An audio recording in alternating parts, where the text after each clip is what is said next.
I loved playing football. It was just, football games were huge. I got 5 credited seasons in the NFL. NFL was fun, but it was a business, for sure. Most NFL players don't get to decide when they want to retire. Your agent stops calling you, and you realize, that's it. That was my run. You know, I sit down with my wife and tell her, well, I just got cut. I guess I need to do something else now. At that point, we're attending church, believing that there is a God. I'm just not saved. I said, no, Jesus.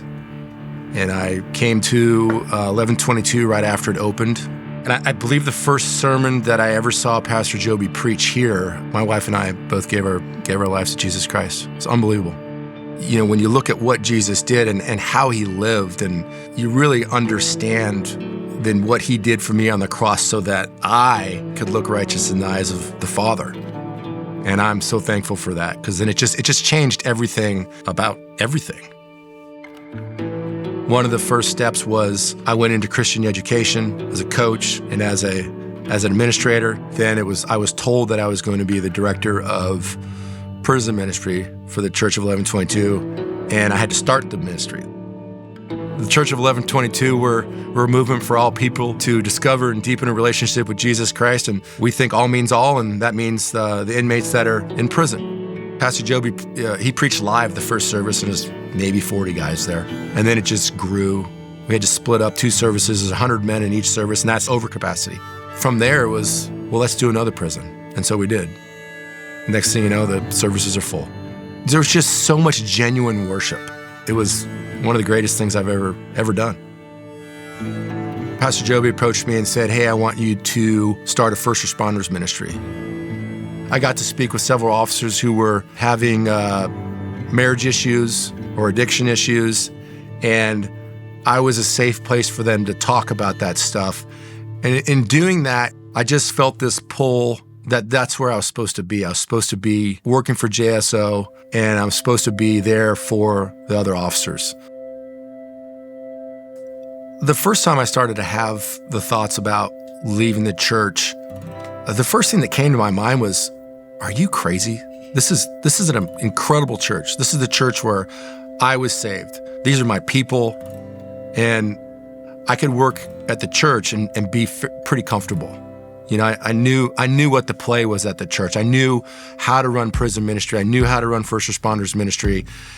And then I felt called to leave all of that to go do something that I have really no idea what it's going to look like.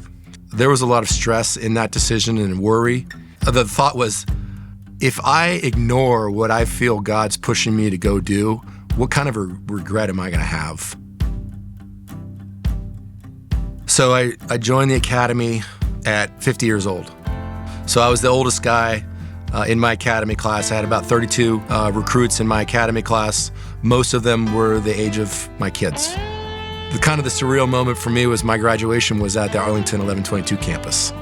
So I'm graduating, I'm getting my badge in the church that I worked at, and Pastor Joby's there for my graduation. And they hand you your badge, and the next day, you go on patrol.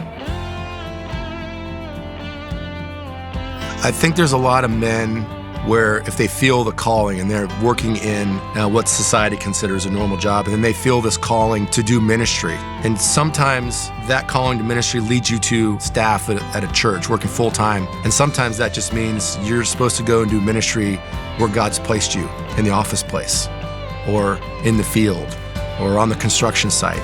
That's where the majority of people should be doing their ministry. They should be doing ministry outside of the church.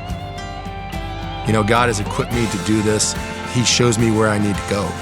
And more times than not, that is just me being kind-hearted, me being the one that brings peace, me loving on people, in order to stand firm on the foundation of Jesus.